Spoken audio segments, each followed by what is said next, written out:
Shalom, shalom bien-aimés dans le Seigneur. Shalom bien-aimés, nous bénissons le Seigneur pour votre vie. Que la paix, la bonté et la fidélité de notre Seigneur soient avec vous. Je suis votre bien-aimé Timothée du groupe Jésus, la parole vivante. Grande est ma joie de venir avec une nouvelle vidéo. Une vidéo qui vient pour édifier le peuple de Dieu. Une vidéo qui vient pour renforcer la foi d'un enfant de Dieu. Bien-aimés, par la grâce de Dieu, l'Éternel nous inspire à venir avec un thème très édifiant. Aujourd'hui, nous allons parler autour de la justice selon Dieu. Le thème d'aujourd'hui, c'est la justice selon Dieu. Nous allons lire dans le livre de Matthieu, chapitre 5, au verset 20, où le Seigneur va nous parler. Et je prie que cette vidéo soit une bénédiction pour toi qui me suis. Bien-aimés frères, bien-aimés sœurs, pour toi qui suis cette vidéo, ma prière, c'est que l'Éternel te bénisse. Ma prière, c'est que l'Éternel fasse à ce que le sujet que nous aurons à développer soit une réalité dans le sens où ce sujet, où ce thème nous mènera à la repentance, pourquoi pas à la conversion. Bien aimé, nous allons prendre, très rapidement, nous allons prendre le livre de Matthieu, chapitre 5, à partir du verset 20, la Bible déclare: car je vous le dis en vérité, si votre justice ne surpasse celle des scribes et des pharisiens, vous n'entrerez point dans le royaume des cieux. Voilà, dans ce passage, nous voyons le Seigneur Jésus qui s'adresse à ses disciples. Il dit que si la justice de ses disciples, de ses contemporains, des personnes qui suivaient le Seigneur Jésus, si la justice des contemporains du Seigneur Jésus-Christ ne pouvait surpasser celle des scribes et des pharisiens, ils ne pouvaient entrer dans le royaume des cieux. Dans ce passage, bien aimé, nous voyons déjà l'Éternel qui fait référence à deux sortes de justice. Le Seigneur Jésus commence par montrer qu'il a une justice qui est propre aux pharisiens et aux scribes, et d'une autre côté, il a une justice à laquelle Dieu s'attend, une justice que Dieu attend pour nous, ses enfants. N'oublions pas, bien aimé, que pour nous, en tant qu'enfants de Dieu, il a un passeport pour entrer au ciel. Hébreux 12, le verset 14, la Bible déclare: recherchez la paix avec tous et la sanctification sans laquelle personne ne verra le Seigneur. Donc le Seigneur a des attentes auprès de nous qui sommes enfants de Dieu. Nous sommes sauvés par la grâce, c'est vrai, mais cette grâce-là nous enseigne à renoncer aux convoitises mondaines, à renoncer aux œuvres mortes. En Jésus, il est très important que nous puissions demeurer dans l'obéissance à sa parole, que nous puissions demeurer dans la justice de Dieu, que nous puissions marcher dans la sanctification, car toutes ces choses devront être le passeport pour l'entrée au ciel. Pourquoi ne pas dire le sceau pour être enlevé? Bien aimé, par la grâce de Dieu, nous voyons l'Éternel qui parle, le Seigneur Jésus qui parle de deux justices. Il parle de la justice des scribes et des pharisiens. La question est celle de savoir quelle était cette justice. De quelle justice l'Éternel parle quand il dit de se garder, quand l'Éternel parle que si notre justice ne surpasse celle des scribes et des pharisiens, nous ne pourrons entrer dans le royaume des cieux. Très rapidement, nous allons prendre le passage de Matthieu. Nous allons prendre Matthieu chapitre 16 à partir du verset 6. La Bible déclare: Jésus leur dit, gardez-vous avec soin du levain des pharisiens et des sadducéens. Dans ce passage, nous voyons déjà l'Éternel qui parle d'un levain. Il demande à ses contemporains de se garder du levain des pharisiens et des sadducéens.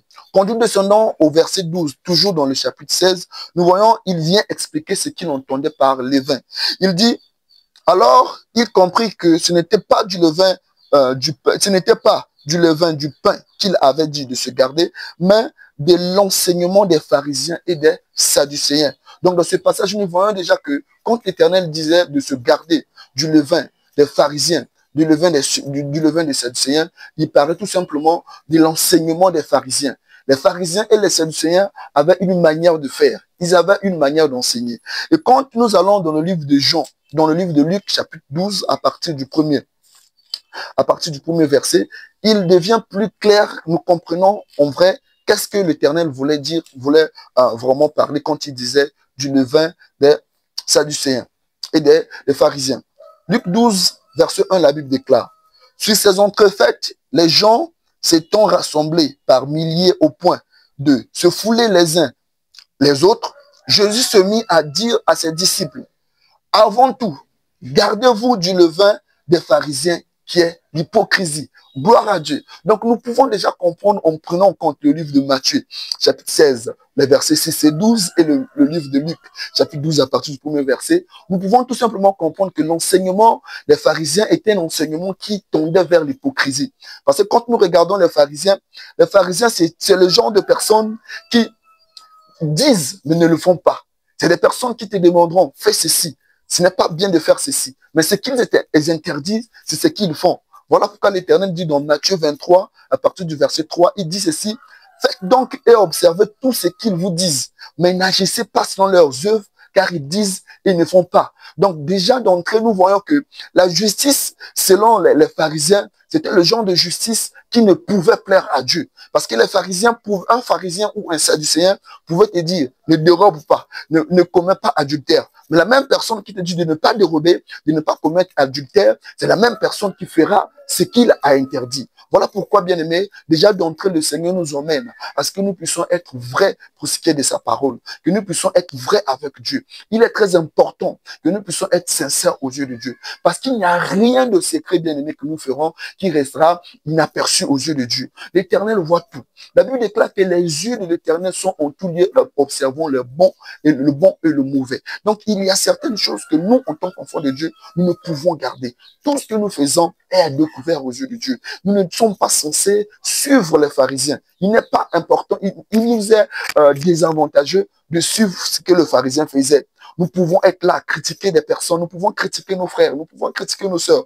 Mais la même chose sur laquelle nous portons des critiques sont les mêmes choses auxquelles nous faisons. Et par là, nous attristons le Saint-Esprit. L'Éternel nous a mis en garde, il dit que il y a une justice. La justice selon Dieu, c'est cette justice-là qui est sincère aux yeux de Dieu. Cette justice qui va selon les normes de l'Écriture.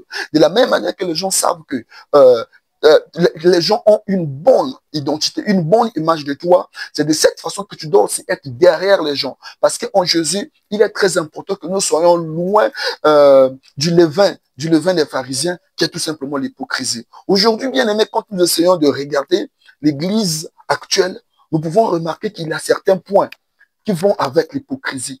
Il y a certains points qui ne cadrent pas vraiment avec l'identité chrétienne que nous avons. Déjà, quand nous parlons de l'hypocrisie, nous pouvons tout simplement définir l'hypocrisie comme étant le fait de déguiser son véritable caractère, d'exprimer des opinions, des sentiments qu'on n'a pas. L'hypocrisie, c'est aussi faire croire ou montrer une image de ce que l'on n'est pas. Une personne qui voudrait montrer une image, mais ce que tu regardes, ce n'est pas réellement ce que la personne est. Aujourd'hui, nous voyons des personnes qui sont des loups déguisés en agneau. La personne te montrera une image d'agneau. Mais au fond de cette personne n'est pas vraiment l'agneau que cette personne montre. Mais au fond, c'est un loup déguisé en agneau. Et l'Éternel nous dit que non, si nous suivons cette justice des pharisiens, si nous suivons cette justice qui tendait à aller à l'hypocrisie, nous ne pouvons rentrer dans le royaume des cieux. Nous pouvons beau crier, dire que nous sommes chrétiens. Nous pouvons beau crier, dire que Dieu nous aime, que Jésus est mort pour nous. À la fin de notre parcours ici-bas, l'Éternel dira: je ne t'ai jamais connu. Retire-toi de moi, méchant serviteur. Voilà, bien aimé, dans ce passage, nous voulons voir quelques traits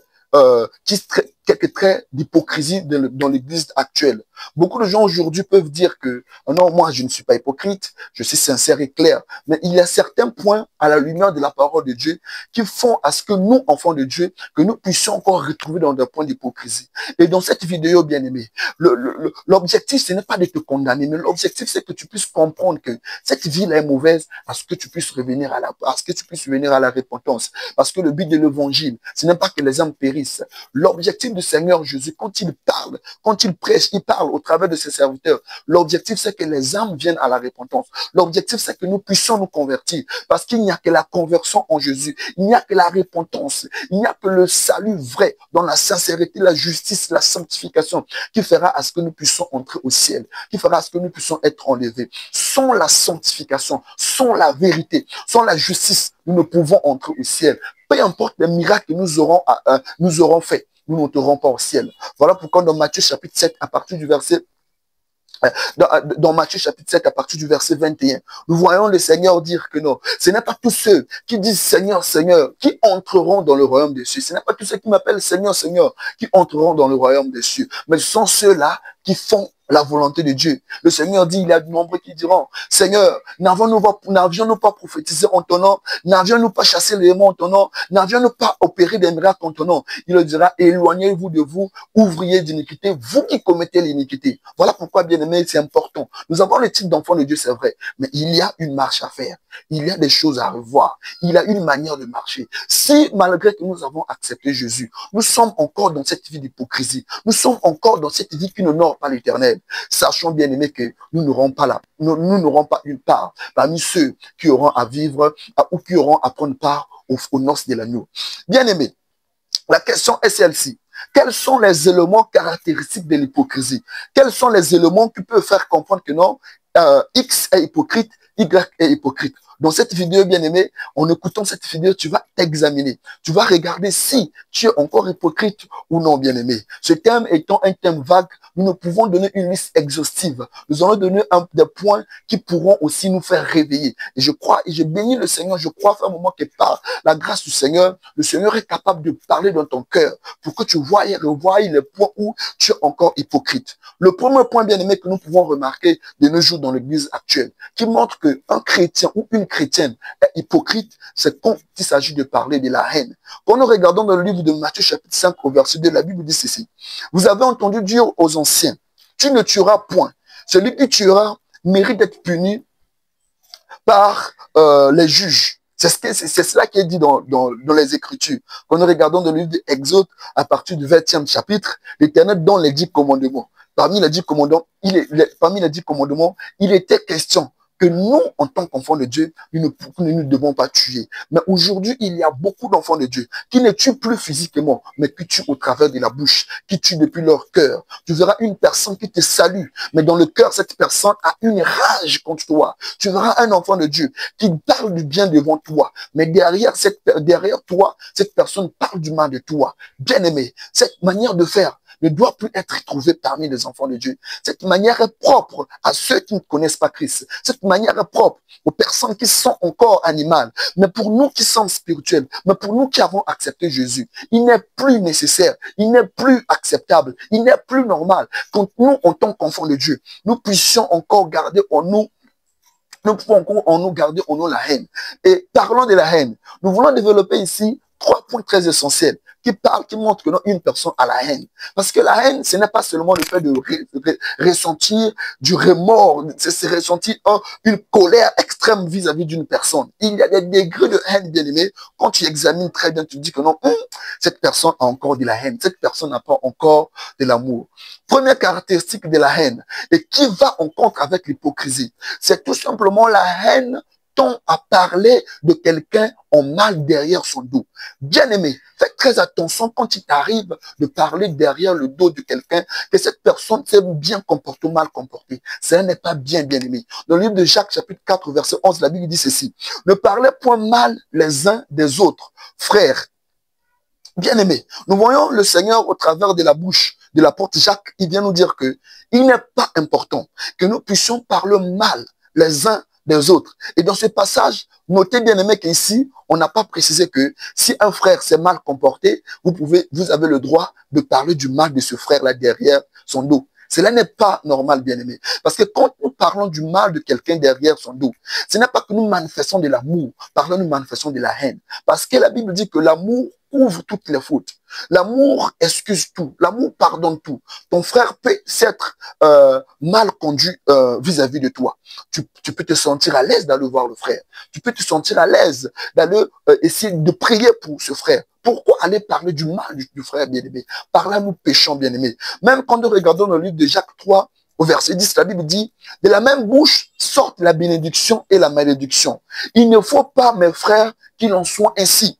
Comment est-ce possible la bouche qui est celle qui se dit être chrétienne? Cette bouche-là qui loue l'Éternel. Cette bouche-là qui dit que j'ai l'amour. Cette bouche-là qui dit que non, j'aime mon frère, j'aime ma soeur. Cette bouche-là qui dit que Jésus est mort pour moi. Je suis à l'image de Dieu. Mais c'est la même bouche qui se tiendra à parler du mal d'un frère, à parler du mal d'une soeur, à parler du mal de quelqu'un derrière son dos. Bien aimé, une chose que nous parlons, nous disons souvent à l'église, nous disons souvent au peuple de Dieu. Quand il t'arrive de parler du nom de quelqu'un et que tu n'es pas capable d'assumer ce que tu as dit derrière la personne, cela c'est du commérage, bien-aimé. Et les commères n'entreront pas au ciel, bien-aimé. Parce qu'en tant qu'enfant de Dieu, quand il s'agit de parler du nom de quelqu'un derrière la personne, ce serait mieux de parler de manière positive. Parce que si tu parles de manière positive, tu auras cette capacité à pouvoir assumer si l'autre apprenait que tu as parlé de son nom. Mais comment est-ce possible qu'aujourd'hui nous voyons de ces chrétiens qui nient avoir parlé du nom de quelqu'un? Comment est-ce possible que toi, en tant qu'enfant de Dieu, tu t'approches d'un frère, tu t'approches d'une sœur, tu parles de quelqu'un et tu ne veux pas que cela se sache. Dès lors que tu ne veux pas qu'une situation se sache, cela veut tout simplement dire que non, c'est du commérage. Parce qu'en tant qu'enfant de Dieu, nous sommes censés appeler lumière. Nous sommes censés appeler vivre dans la lumière. Parce que nous sommes censés illuminer. Le Seigneur pouvait dire, aux apôtres, dans Matthieu 10, 27, il disait ceci: ce que je vous dis dans les ténèbres, dites-le en plein jour. Et ce que je vous dis à l'oreille, prêchez-le sur les toits. Voici la logique. La logique est celle de savoir, s'il arrivait que tu parles de quelqu'un, qu'on le prêche sur le toit, qu'on le dise, ça ne posera pas de problème parce que cela, ce sera en bien aimé. Par ce passage d'Éternel t'appelle bien-aimé. Là où tu as ta vie, c'est de parler du mal des frères, de parler du mal des sœurs, de parler du mal de ton bien-aimé, de calomnier, de faire du commérage bien-aimé. Voici le moment de la repentance. Jésus ne te condamne pas. Tout ce qu'il attend de toi, c'est que tu viennes à lui. C'est que tu acceptes, que tu réalises que lui, il peut sauver. Jésus est prêt à te pardonner. Tout ce qu'il attend de toi, c'est que tu acceptes et réalises que moi, je suis enfant de Dieu. Il est certes vrai que en moi, j'ai retrouvé, il y a de la haine. En moi, il y a de l'hypocrisie. Le même frère que j'ai salué, c'est le même frère que je vais encore parler de son nom en mal. Je dois me repentir. Et si tu fais de la sorte, bien-aimé, l'Éternel, assure-moi et certainement, l'Éternel te bénira. Deuxième point qui montre que il y a de la haine. Une personne est hypocrite. C'est quand cette personne fait du parti pris. Aujourd'hui, dans l'église, nous voyons de ces enfants de Dieu qui font du parti pris. Tel peut dire que je suis de tel pays, je ne vis qu'avec les personnes de tel pays. Une autre personne peut dire je suis de telle ethnie, moi je ne vis qu'avec les personnes de telle ethnie. Et c'est aujourd'hui déplorable de voir un enfant de Dieu arriver jusqu'à dire que moi je ne peux épouser une femme ou un homme de telle race, une femme ou un homme de telle tribu, une femme ou un homme de telle nationalité. Bien aimé, en faisant de la sorte, est-ce que nous faisons comme Christ a fait? Jésus nous a aimés sans pour autant tenir en compte de notre race. Il n'a pas tenu en compte même de notre identité. Alors que nous étions encore des pécheurs, Christ est mort pour nous. Il n'a pas regardé la condition. Il n'a pas attendu de voir comment nous étions. Dans la boue du péché où nous étions. Dans la malédiction dans laquelle nous étions. Il nous a aimés et il est mort pour nous. Il n'a pas fait exception de personne. Ça veut dire que non, si nous disons être chrétiens, nous ne devons plus faire exception de personne. C'est déplorable aujourd'hui qu'on voit des clans dans l'église. Là-bas, c'est le clan des personnes de telle tribu. Là-bas, c'est le clan des personnes de telle race. Là-bas, c'est le clan des personnes